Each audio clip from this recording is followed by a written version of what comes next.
happy Sunday. Thank you for being here. All right.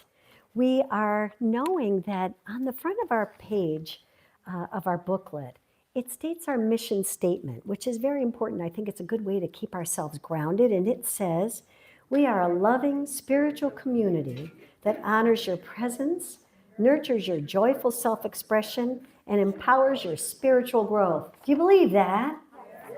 Well, you better, darn it, because that's what we're here for, right? This community is one of loving kindness, open-mindedness, and acceptance. And so we're going to affirm on the left-hand side of our page. You can come in. You can come in. There, we've got folks at the door there looking in. Hi. We're going to affirm our opening affirmation on the left-hand side of our page says, today I walk in the light of God's love.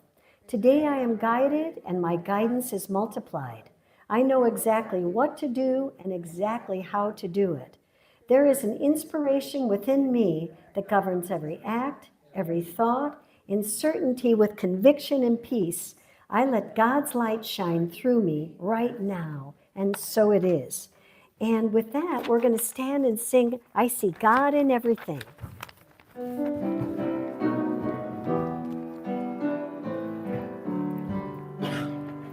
I see joy, I see peace, I see goodness surrounding me.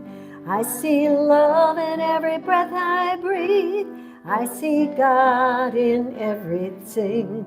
I see happiness, I see freedom. I see the beauty that lives in me. I see perfection in what life brings.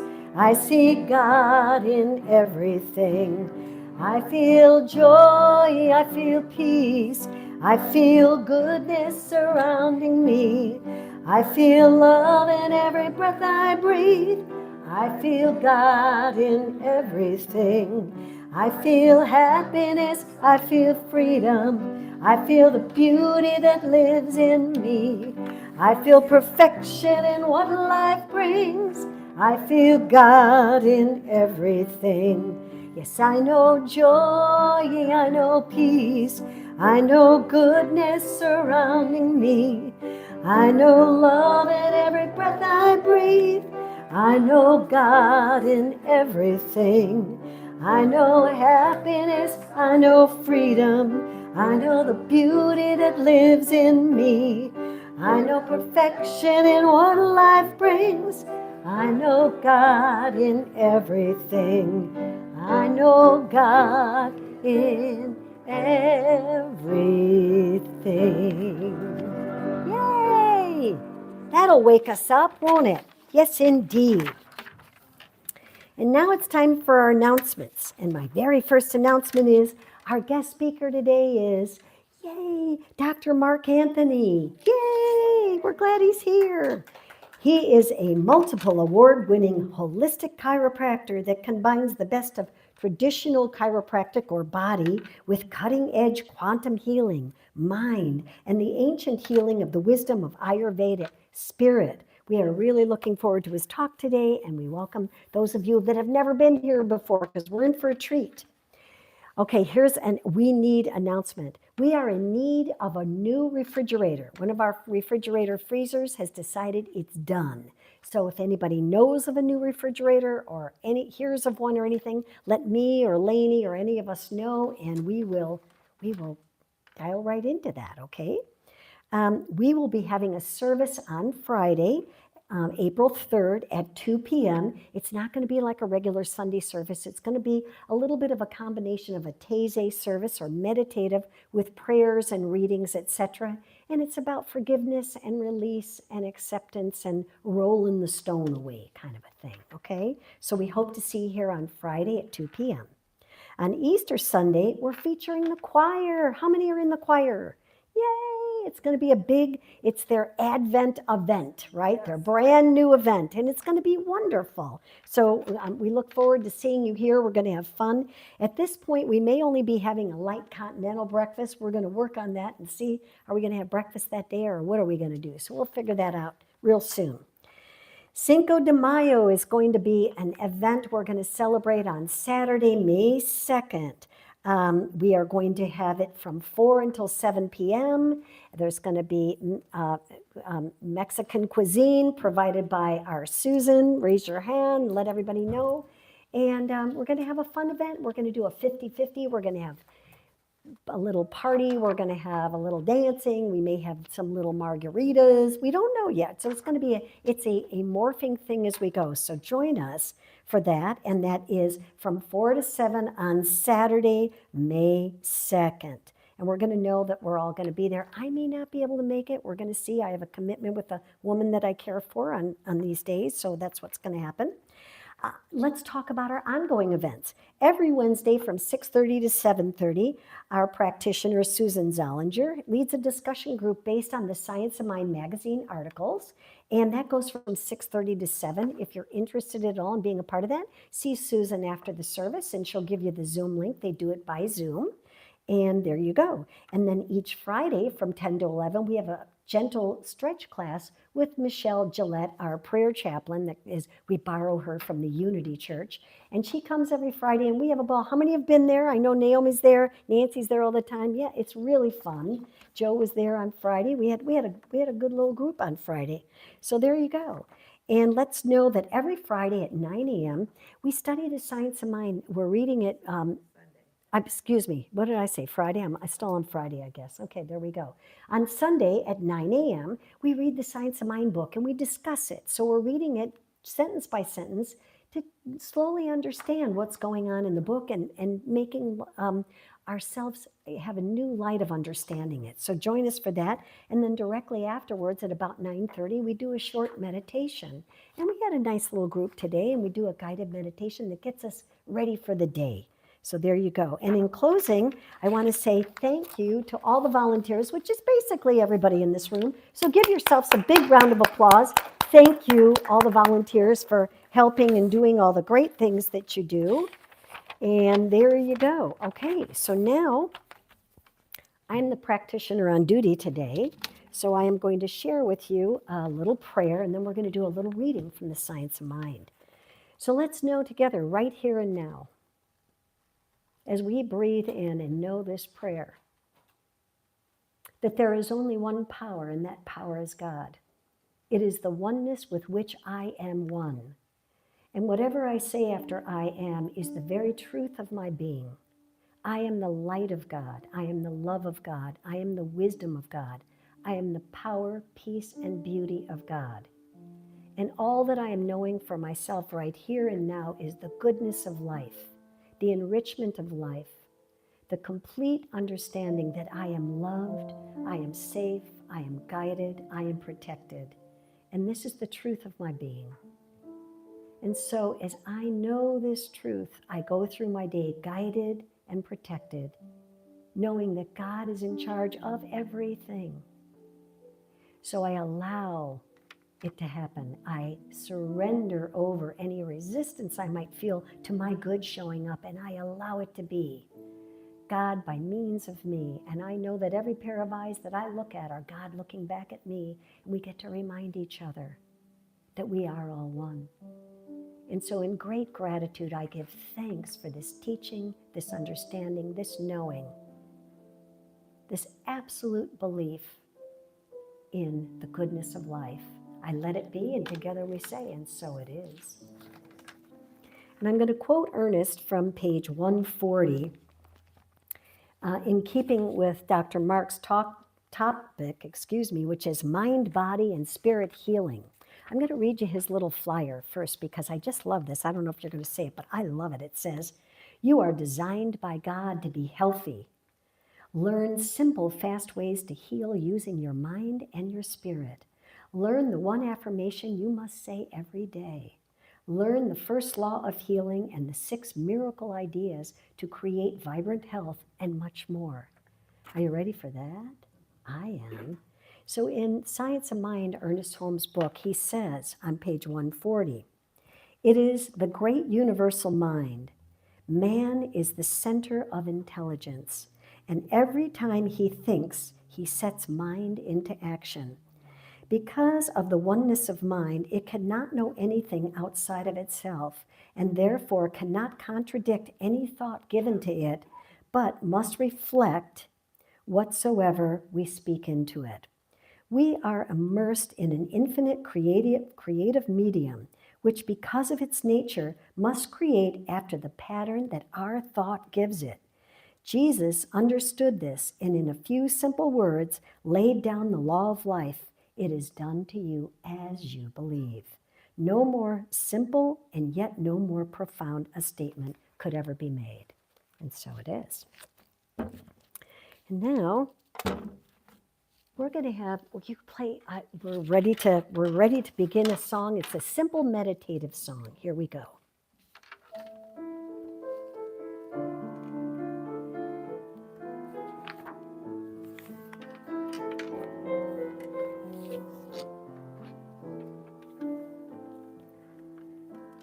Let go of the shore and let the water carry you.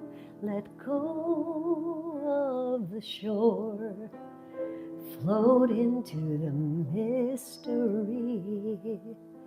Let go of the shore and let the water carry you. Let go of the shore. Float into the mystery.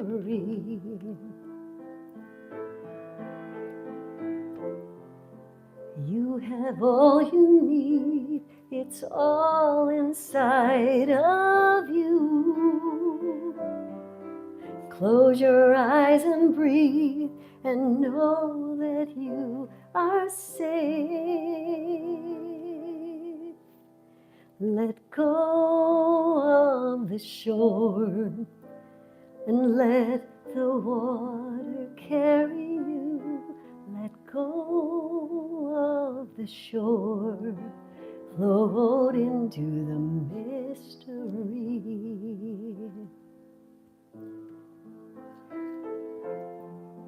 No need to make a plan, your heart will be your compass. Just lift your sails in faith and trust you will arrive. Let go of the shore and let the water carry you. Let go of the shore, float into the mystery.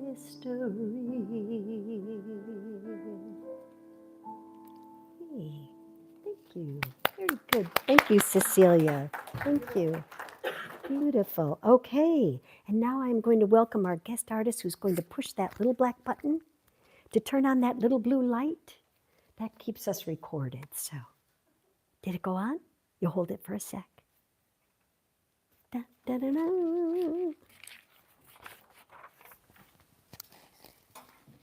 Did it go? Hot dog. We've got ignition.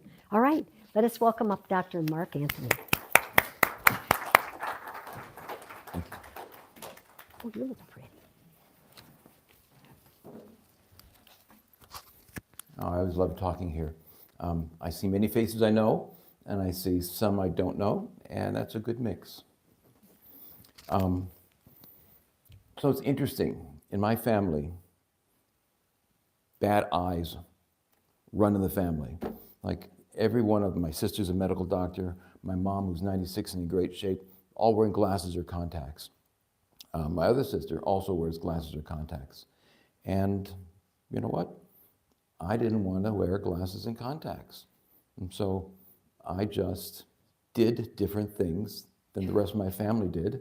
And that included different nutrition for the eyes, different exercises for the eyes. And I found my eyes getting better and better as I got older. See, one of the things I would do is, I knew when you went to get your driver's license, they always checked you with that big chart there. I'm thinking like, okay, so my eyes aren't perfect, but as long as I can read that chart, which you have to be at least 20/40 to do, I'm fine. This is me at the DMV.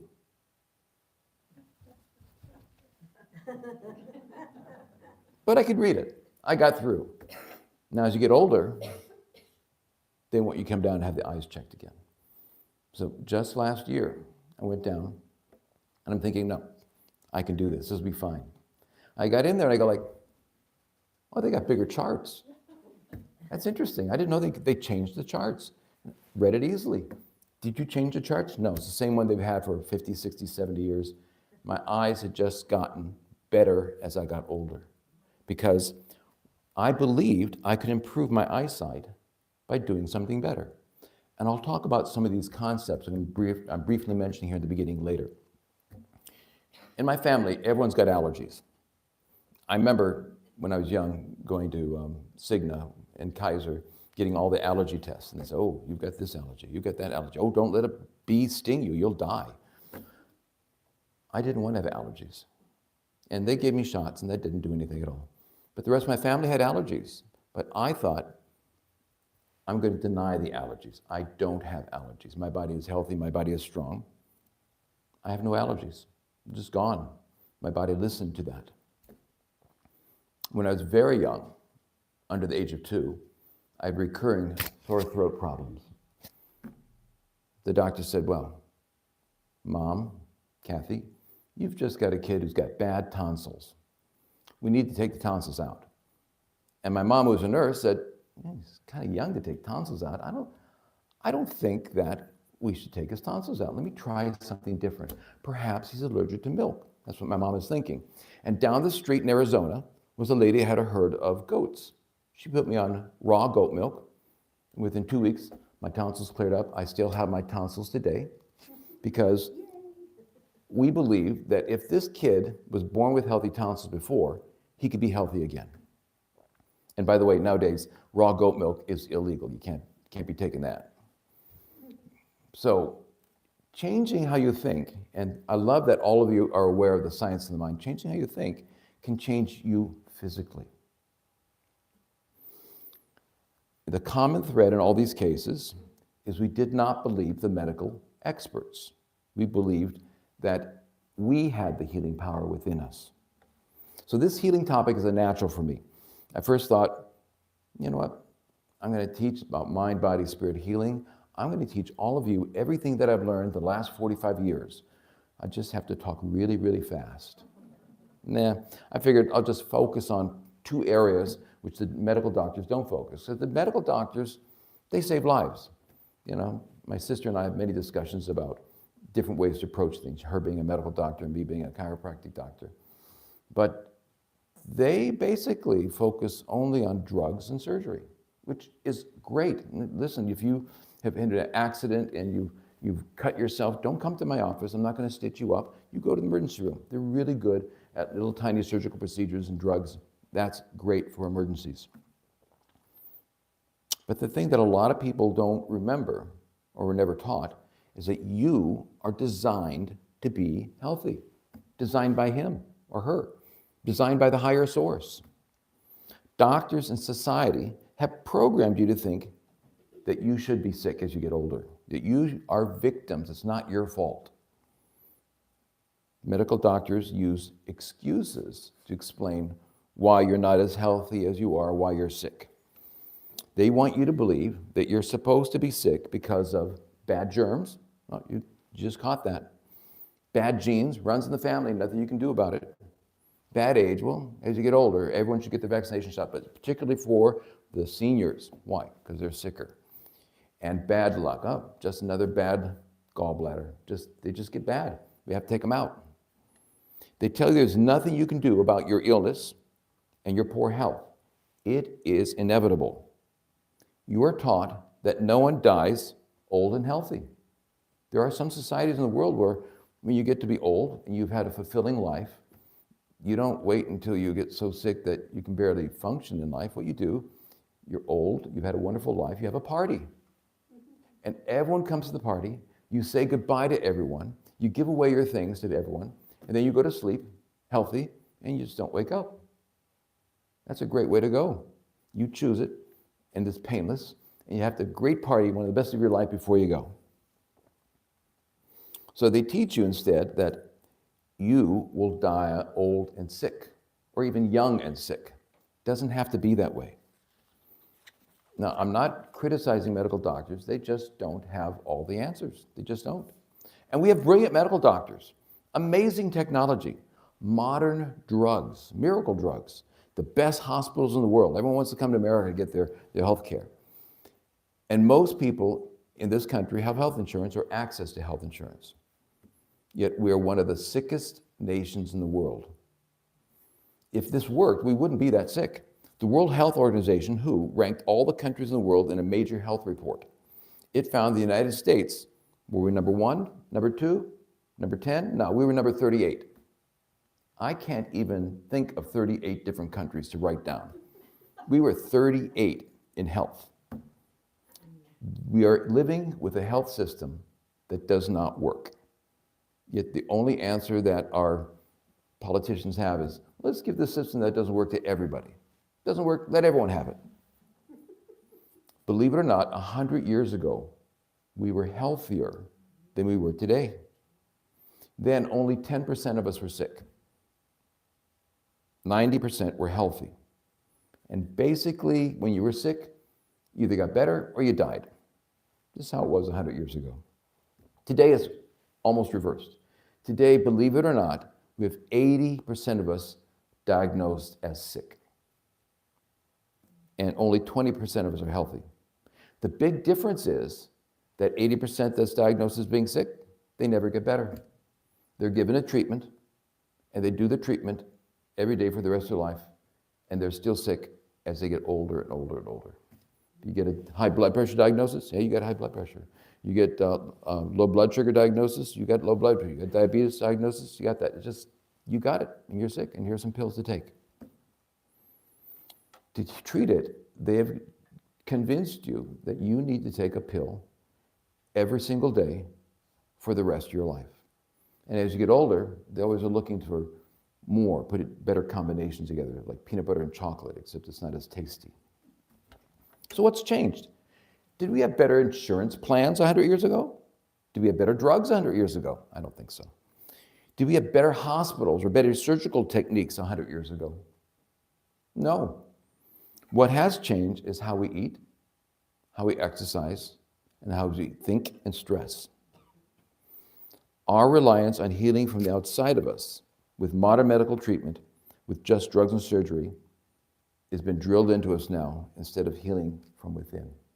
Because spirit was always part of healing for the entire lifetime of humankind. Mind is not part of current day healing. Spirit is not part of it. So instead of teaching you why you have an illness like high blood pressure or high cholesterol or what lifestyle changes to do to cure you, you are told to take a drug. How long? Often every day. And how long? For the rest of your life. That's just what they do. And just hides the symptoms. I learned this phrase from a pharmacist who's a patient of mine. She said, drugs don't heal. They just stimulate or they depress. And they make the numbers look good. Just because you have some good numbers doesn't mean that you're healthy. We're not living longer. They like you to think you are. But every time our age that we die goes down, so we die earlier, they don't put that in the news. They talk about when we go up. And over the last 3 years, we've been dying earlier and earlier. And a lot of it has to do with the opioid addiction and epidemic that's going on. People are dying more and more earlier and earlier. David Simon, a brilliant endocrinologist I've studied with, told me how in medical school he was taught that the body is just a bag of chemicals. And if you have heartburn, they give you a proton pump inhibitor. They don't take any other consideration like mental emotional stress. They don't say, oh, you're having a difficult time with your wife or stress at work. They're just taught drugs and surgery to heal things, not prayer, not affirmations, not exercise therapy, not hypnosis, not acupuncture, no pet therapy, no aromatherapy, not chiropractic, not Ayurveda, not homeopathy, not massage therapy, not nutrition, not cognitive therapy, or even meditation. If you're overweight, you go to your medical doctor, and he won't recommend exercise therapy. He says, you know what, I'll meet you at the gym, okay, and I'll work out with you, and I'll show you what you need to do to burn that extra fat off. Nope, because he's not a physical trainer. He won't recommend cognitive therapy to get rid of that emotional eating triggers that you have. He's not a psychologist. He won't recommend nutrition because he's not a dietitian. He doesn't understand nutrition. He's a medical doctor. So therefore, what he recommends is drugs. Oh, here's some Ozempic. Or he'll recommend surgery because he's a medical doctor. Oh, let's do a lap band surgery. It'll make you less hungry and that fat will just melt off. Dr. Simon taught me that if all you have in your toolbox is a hammer, everything tends to look like a nail. Now, medical schools don't teach that health is affected in the three planes of mind, body, and spirit. They just don't. In fact, sometimes they're giving you so much bad news from all the tests they've done, you just feel depressed. I remember somebody asking a well-known medical doctor that I studied with, why don't they try to give you hope? And he said, at medical school, we're trained not to give false hope. So instead, we end up giving no hope at all. So let's focus on mind and spirit today. Healing happens often in the Bible. It is our divine right through Christ and God. God is the God of health. The Bible records 51 healing accounts in the New Testament, and the Old Testament contains 21 healing accounts. And most of these healings are attributed to Jesus. Jesus is divine health incarnate. He was always healthy. There were no stories about Jesus being sick and I can't talk today to the crowds that have gathered because I've got a cold. No, that wasn't Jesus. He was always healthy, and he wants you to be healthy and happy. What would Jesus do is a common question among Christians. They wear little bracelets. What would Jesus do? Well, his lifestyle was a healthy one. He walked everywhere. He didn't smoke. He drank very little, sat very little, worked hard, was very positive, and ate a healthy, organic, Mediterranean seasonal diet. And no junk food. So when they look, what would Jesus do? They're not thinking about, would he eat these Doritos? No. But he was a perfect example of how the rest of us should be eating and exercising and thinking. Of those who sought him out, Jesus often implied, do you want to be healed? Life demands much of us. Life demands much if you want to be healthy. A healthy person is expected to get up every morning and do a full day's work. I was in a Broadway play for a year and a half, and trust me, you're doing 8 performances a week. You don't call in sick. You're there. And just knowing you have to be there and you have no sick days, your body stays healthy. Now, many people reject healing and hang on to the attention and sympathy that accompanies illness. Something interesting to talk about. Health or sickness, the choice is up to you. But both of those require work. I rather work on being healthy. Now repeat after me. Here's an affirmation. I'll say it first and then repeat it. Lord, I'm ready to accept my complete healing in mind, body, and spirit now. Lord, I am ready to accept my complete healing in mind, body, and spirit now.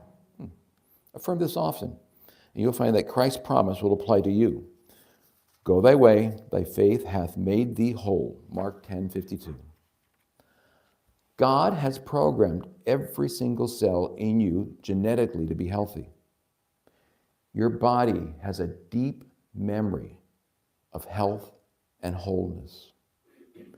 If you've ever been healthy before, your body can remember how to do it again. It is written in our cellular code, and you can be healthy again just by removing the interference. And most of the interference that you all have is your thinking and your disconnect from spirit. You have everything you need right now to heal yourself from inside out. Medical doctors, I'll tell you a secret. They don't know what's wrong with you. They're just guessing. Most of the time, you think they know what's wrong with you, but they hide the fact by using, here's their secret, by using Latin. You go to the doctor. I've gone to the doctor, and I go, oh, doctor, my stomach is so sore. Oh, let's run some tests, endoscopy. Oh, Mark, you've got gastritis. Gastro is Latin for stomach. Itis means sore. So I come in saying, I've got a sore stomach, and he does all the tests. It says, for $500, you've got sore stomach. You tell your doctor, you know what? I've got this head pain, okay? Headaches, head pain. They run all the tests, And they said, you've got cephalgia. Cephal, head in Latin, algia, pain. So I come in and say, I've got head pain. And they said, yes, we've run all the tests and you've got head pain. My back is hurting, doc. What is it? Can you figure it out? We ran all the tests and we've done the MRI and CAT scan, and you know what? You got lumbalgia. Lumbar is the low back, algia, pain. You got low back pain. Doc, I got low back pain. What is it? You got low back pain. They're hiding the fact they don't know. They just say it in Latin. Sounds very official. Sounds like they know. If you haven't eaten for a while and your blood sugar is low, they will diagnose hypoglycemia. Hypo is low, glycemia is blood sugar. So they're just saying back to you, you got low blood sugar. You pay for the answers and they give you none. They just give you Latin. Now the mind can make the body sick and the mind can heal the body. So how many people are familiar with the nocebo effect and the placebo effect? Now, it's one of my favorite topics. Yeah, so a handful do. But basically, I think all of us know what a placebo is, right? You go to an expert like a medical doctor and they say, this is a powerful, brand new pain reliever. It's really a sugar pill. Take this and it will relieve your pain. And you believe it and you take it. Your body makes natural painkillers because it believes that it's a painkiller. And you feel great taking a sugar pill because the placebo effect works that way. They did a study, medical doctors who were orthopedic doctors, and they would do surgeries on knees. They'd clean up arthritic knees. And they had two procedures they usually did. They would rinse out the knee for particles that were inside, and they would also go in and they would plane and remove the tears inside the knee. And the doctor who was running this was going, which works better? Is it the rinsing or is it the clipping? Let's do a study and find out. So we'll do one group of patients who only get the rinsing, and we'll get another group of patients who only get the clipping. And his partner said, no, we've got to have a placebo group. Okay, so we'll have one group that we do nothing. But we're going to make sure they think they had something done, so we'll put them anesthesia, we'll take them into the medical operating surgical room, and I'm going to put up a film of some of my previous surgeries. And as I look at the film, I'll talk it through it, and we'll make a little tiny, tiny incision in the knee so they think that they had surgery done. The end results, with working with all these arthritic knee patients, they all got the same results, including the ones with placebo. And the ones who were told, no, we never did any surgery, they couldn't believe it. They had full flexibility in their knees, their bodies felt great, they couldn't believe it. But because they did believe they had the surgery, their body healed them. Now, the opposite side of the coin is a nocebo effect. Now, here you get a medical doctor who's a surgical expert, or anybody who's an expert, and they look at you and they say, you know what, I'm sorry to say this, but you have 4th stage cancer and you'll be dead in 30 days. And you believe it, and your body starts a timer inside of yourself, and in 30 days you're dead. 30 days you're dead. I saw that with Michael Landon. And how many people remember Michael Landon from Little House on the Prairie and many other things? Yeah. They found during a routine physical exam that he had pancreatic cancer. They could determine that it had been there for over a year. And they said, well, this is not good.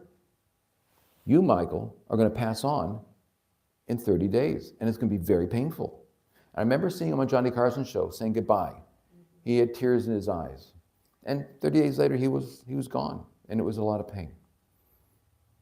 Now, at that time, my wife's godmother, a year later, was diagnosed with pancreatic cancer. She was in her 80s, and they had the same findings. You'd had it for a year, you're going to be gone in 30 days, and it's going to be very painful. And we told the doctor, please, don't tell her about the 30-day part, okay? And don't tell her it's going to be very painful when she dies. You can tell her she's got the cancer, but don't program for the other stuff. This lady in her 80s lived a full year after that diagnosis. When she passed away, had no pain at all. And the doctor was just amazed. This is impossible. How did this happen? And I'm thinking, well, you didn't program her to have the pain. You didn't program her to die.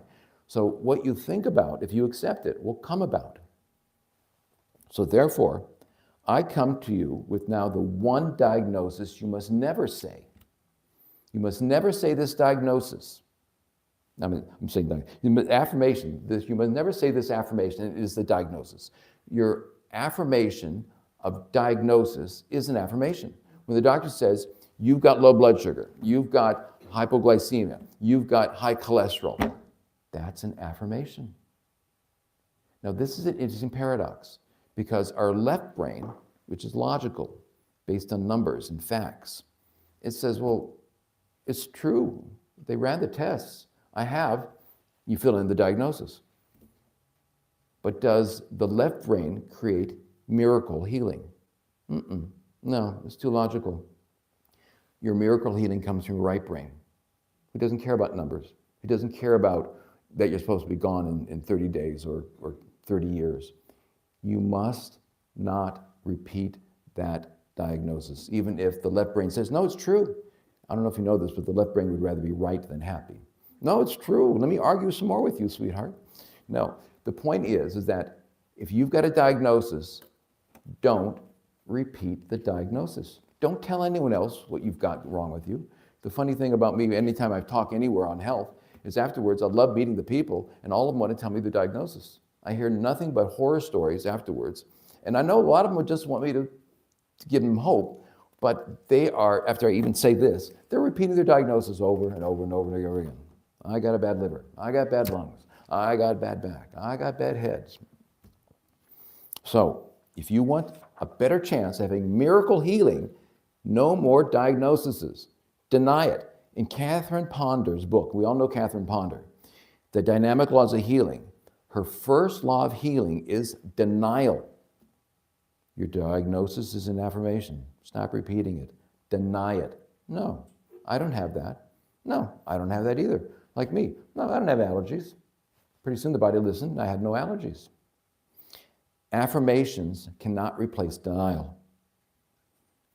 You must also use the healing power of silence. Just keep quiet about your problems. Don't take great joy in talking about your last doctor visit and the different therapies you're on and the last physical therapy visit you went to and how they can't find what's causing this. No. Silence. Talk about wonderful things, healthy things, powerful things. Talk about miracle healings. Other people getting miracle. If you're not getting miracle healing, talk about other people getting miracle healings. Because you can get in that same wavelength. You can. So the most common thing I tell people is that you need to program your brain for healing. And I call it whole brain healing because most of us know affirmations. We repeat them. We repeat them this morning. And the affirmations that you repeat, no matter how positive, I am healthy, I am happy, that's all left brain. We need you to use the right brain also. And the right brain is all about visualizing, seeing it happen. So the most common exercise I give for healing, I'm going to practice it just in a second, is visualizing yourself healing. And to make it go into the subconscious, because I can say positive affirmations all day long, right now, right here, and you can too. But there's part of your brain, the critical mind, that when you say it, it's saying, I don't know, the doctor said I have. No. You must say it at the time of day when you're subconscious. It will seep into your subconscious. So now your conscious brain says it and believes it. Your subconscious is accepting it also. Your right brain is seeing it happen, and your subconscious accepts that. So that time is your magic 30 minutes before you fall asleep. At the end of the day, your subconscious is very, very suggestible. I recommend no news, no negative stuff before you go to sleep, because it just rattles around in there and does not help you be the person that you want to be. So I tell my patients, it's on page 249 in my book, Theater of the Mind, turn off all the lights. It doesn't take any extra time. Your head's in the pillow, it's dark, your eyes are closed, but instead of letting your mind wander around until you kind of fall asleep 5 or 10 minutes later, you are now going to see yourself at that moment in your bed healing. How the healing looks like doesn't matter. Could be energy from the moon and stars coming through and making your body glow and heal. Could be angels coming down and with their wings blowing away the pain or the disease, creating miracle healing. Could be stem cells. You gathering your stem cells, you have millions of them in your body, into the areas that you need to have healed. I don't care what it looks like. You see yourself healing as you're falling asleep. And you'll fall asleep within 5 or 10 minutes. Practicing is the magic ingredient. So let's practice that right now. Close your eyes. Take a deep breath. And pretend in your mind that you're in your bed right now, your head on the pillow. Don't fall asleep though. And just see yourself in bed. See yourself healing. It could be one of the ones I mentioned. It could be you going to the control room of your mind and adjusting the dials there. Oh, look at that, back pain. Set it an 8.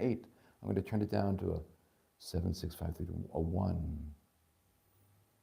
See yourself now, later in bed. See yourself healing. Visualize and imagine it. Okay, you can open your mind, your eyes now. Do that. It's easy to do. And you can be very creative on it. You can. The biggest problem I have with patients with that is they just forget. So my recommendation is get a little sticky note. It says visualize. Stick it on your clock, because all of us tend to look at the clock before we go to bed to see what time it is. So then you remember. And do it night after night, month after month, year after year. And you see if you don't feel stronger, healthier, and happier. Now, the last thing we're going to cover are the 6 essential, this is a early reading from my new book that's coming out, The Mind-Body Guide to Excellent Sleep. But these are 6 thoughts and ideas and concepts that you must make them part of you, because they make you immune from the rest of the world who wants you to think like them. Oh, you're getting older. Good thing, because we've got a senior discount. Why do seniors get discounts? Well, we all know that you get poorer as you get older. Not true. There's many people that get richer as they get older. Ask Andrew Carnegie. But the point is that these thoughts, think about them. And if you can't remember them, when my book comes out, I'll do a book signing here, and you guys can be the first one to get a copy of the new book. But the first mind-body healing thought process is, my body is designed to heal and self-regulate. My body's designed to heal and self-regulate. All during the last 10, 15 minutes, you've been paying attention to me. At no time were you thinking, how often should I blink my eyes? How often should I swallow? How often should I breathe? How often should my heart be beating? How often should I be breathing? No, you don't think that. There's a part of you in your subconscious, the innate intelligence, which is running all of that. It is designed to keep you healthy and self-regulate. So first, you must believe that your body is designed to be healthy and to heal and to self-regulate. The second powerful thought is, that does not apply to me. When you hear something, and they love to do it in the news, oh, you know what, it's wintertime now, and this, fill in the blank with whatever disease they want to scare you with, swine flu, bird flu, H1N1, doesn't matter. It's coming through, and everyone's going to be real sick. Oh, we did a new study, and we found out when you get to this age, you're going to have this problem. No. Say, that does not apply to me.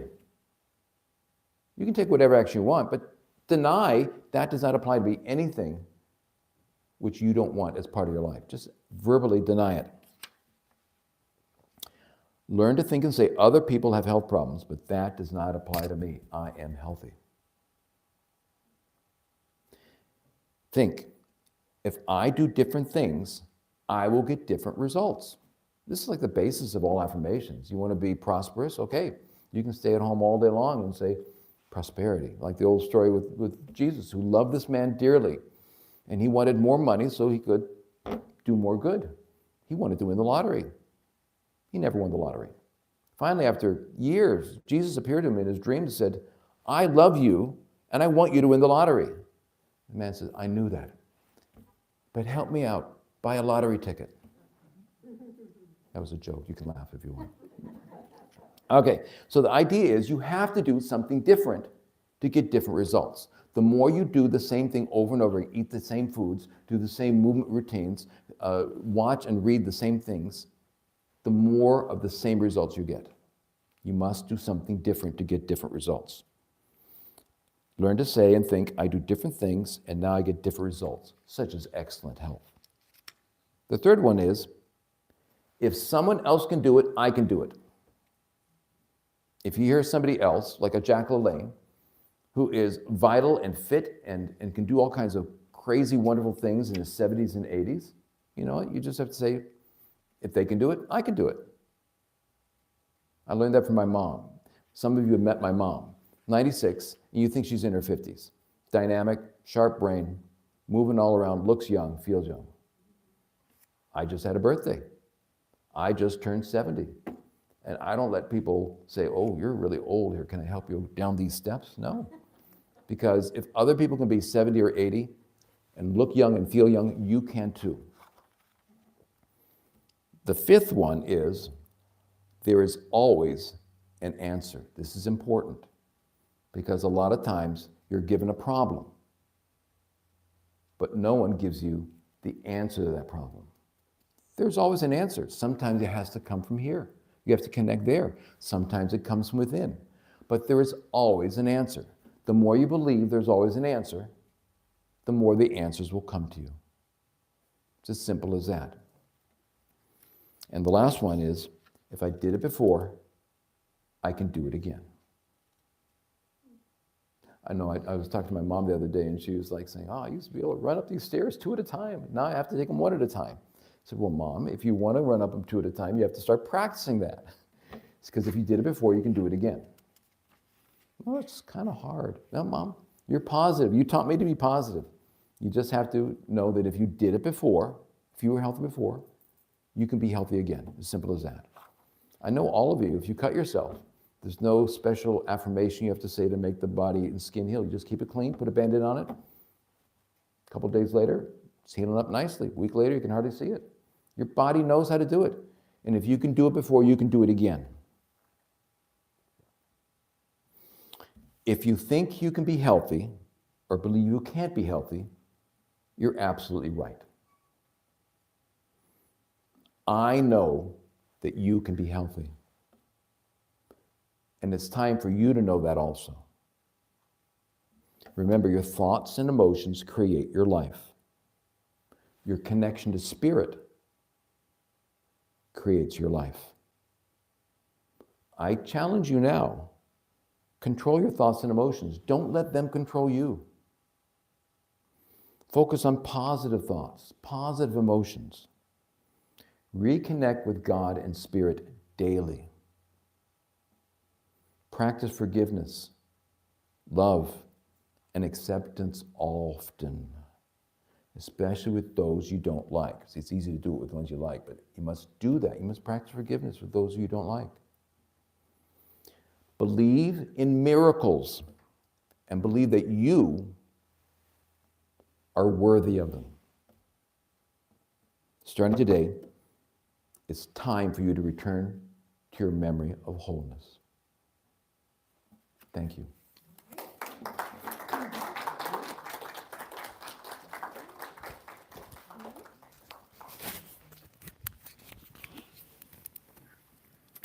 And now we're going to have our guest artist, Cecilia.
Beautiful.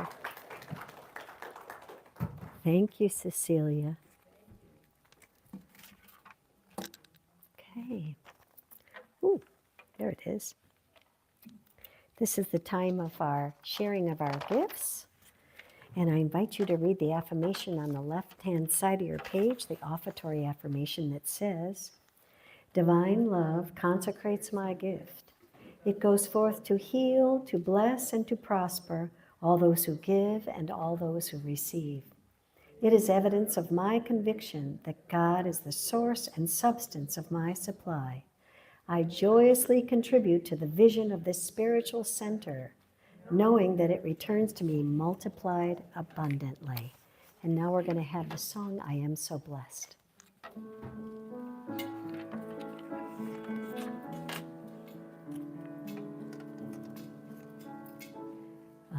I am so blessed. I am so blessed. I am so thankful for all that I have. I am so blessed. I am so blessed. I am so thankful. I am so blessed. I am so blessed. Thank you. I am so blessed. I am so thankful for all that I have. I am so blessed. I am so blessed. I am so thankful. I am so blessed. And so we know that these great gifts that we are sharing go to build and absolutely amplify this beautiful spiritual community that we have right here. And we give thanks for our Dr. Mark for a beautiful talk. We give thanks for our ushers for collecting. We give thanks to all of you for giving and knowing that we are building a great and beautiful, unified sense of oneness center. And we give thanks, and so it is. Now we're going to have our benediction. And so let's know together, let's get comfortable in our spots, and we're going to affirm right here and right now. There is the power of God that lives, moves, and has its being through each and every one of us. We are knowing this truth. We are one with it. And so we declare for our lives right here and now all the good that I can imagine, all the good that I can vision, all the good that I affirm in my life is happening right here and right now. I am inspired. I am uplifted. I am knowing that I'm filled with love. I'm filled with goodness. I go out into the world today knowing that great good is happening by means of me and through means of me and as me right now. In gratitude, I know this truth. I embody it right here and now, and every day and every way I am getting better and better. And so I release this prayer into the law of mind that is absolutely acting on it and bringing about my divine, absolute creation and solution here and now. And so it is. And now we're going to have our peace song. Turn it that way. Thank you. Hello, honey. You want me to do the prayer circle? Sure. Oh, no, I'll do it. Let there be peace on earth, now it has begun with me. Let there be peace on earth, the peace that was meant to be. With God as our power, united all are we. Let us walk with each other in perfect harmony. Peace has begun with me. Now this is the moment now. With every step I take, let this be my joyous vow. To take each moment and live each moment in peace eternally. let there be peace on earth. Now it has begun with me. Yay! Yay! And there'll be prayer circle at the front.